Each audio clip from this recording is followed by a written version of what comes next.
Hello everybody, this is Money Mom. Welcome back to the channel. Today we're going to talk about how to avoid feeling deprived on a budget. Tightwad Gazette series. Let's get started. Actually, out of all the videos I've done regarding Tightwad Gazette, this hits closest to home and it really got me thinking, and it's actually my favorite video I've done. I wrote down a lot of notes because this article that Amy wrote is so powerful that I wanted to remember to write everything down. One of the things that Amy mentions is she hasn't always been super frugal. For example, they used to have restaurant meals. And so she's learned frugality over a long period of time, and she tweaks things along as she goes. But I know that many times people, when they feel like they're, quote, cutting back, can feel deprived. It feels like a punishment, kind of like a diet.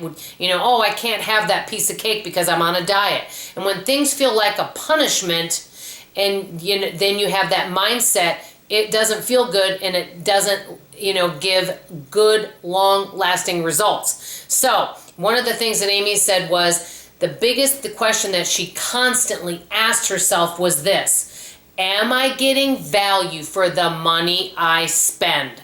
And sometimes what one person's going to get value from, another person doesn't, because each and every one of us are different. Some people live in rural areas, some cities, some suburbs. So one person may get value out of having a nice restaurant meal once every 2 weeks, while someone else doesn't mind cooking and they would rather take that extra money maybe in having somebody clean their house once a month. I mean, this would just be an example. So that's the big question that her husband and her constantly ask themselves is, are we getting value for the money we spend? And so that really, helped them create their money values, as I would say. So basically, one of the things that Amy and her husband decided was they enjoy eating at home, they enjoy creating their own entertainment, and that is one way they could save a lot of money. So they did, and this is the hugest thing of the whole article, and I could sum it up by saying this: they didn't see frugal living as something that they had to do. It was a choice. And that's the biggest thing that Amy wants to get across to us, and I guess we've seen on others, is that do not see it as a punishment. See it as something that you love doing. Create it as a game. And think to yourself, okay, I'm going to be cutting back on these few things so that it allows me to save for things that are even more important down the road. So kind of turn your mindset around. Because I'll be honest with you, especially if maybe your income gets lowered, you may kind of feel like you have to cut back on things. And in some ways it can be demoralizing.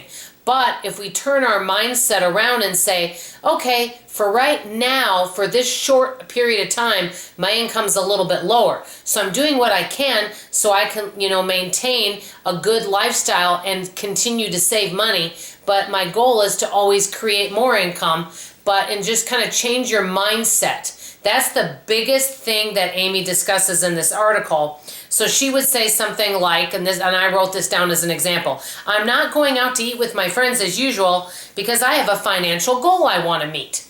Something like that. Or let me have my friends over for dinner here, everybody, and have a potluck. That way we save money, but I can still meet my financial goals. Also, another thing is that she mentions is look at our budgets and cut out anything that provides the least amount of value. I think all of us may have things in our budget, or have in the past, things that maybe we didn't use, maybe a subscription service, something that really wasn't providing the value we felt it was worth. That's what she said to really focus on right away. Basically, what she called it was transferring money from one area to another. To sum it up, like we hear from all these budgeting videos, budgets aren't supposed to confine, budgets are supposed to give us more freedom. Well, I'll be honest with you, sometimes it does feel confining, especially when we want to be like everyone else and enjoy shopping, because let's just be honest, it's fun to spend money and buy things, at least it is for me. So basically, the big question, like I always say, is ask what value you're getting. Is it worth it for us to spend the money? And I'll be honest, there's many things that have been worth it for me, but there's been other things that maybe I've spent more for a certain product and it just wasn't worth it. The one biggest thing that Amy said in this article is people make a mistake of spending on a bunch of small things, because remember we talked about this, the death by 1,000 cuts. So they don't have money for the big things that maybe are needs. She said the biggest deprivation comes when you can't afford the big things. Well, I changed that. The biggest deprivation comes when you can't afford the things you need. So you spend money here and there, and then a little Murphy comes up that you're not prepared for, and it's something that you actually need, and you have to put it off because you spent money on all these other little things, and especially what I call monthly, what I call auto ships or accruing costs. Those little $10 here, $15 here, $30 here, all those types of things, subscription boxes, things like that, or auto ship type services. Not that they're not great. If you're getting value from them, awesome. But if you're really not, those little things can add up. And so let's say you're spending $80 on all that types of stuff. Think about if you were to save that for 3 months, that's, over $200 right there, just saving that. So that was another thing. Basically, the other last thing was, the biggest thing that Amy left us with in this article is, everyone's situation is different. Don't compare yourselves to others. She says it's like if you're overweight and you're comparing yourself to somebody that has an easy time staying thin and you're trying to be like them. Don't try to be everybody like everyone else. Go from where you're at and start out small. So basically, to sum it up, it is all about a mindset shift. I really thought this article was extremely valuable, and I have to be honest, sometimes my mindset isn't always great and I feel deprived rather than embracing it as a choice I want to make for a better goal in the end.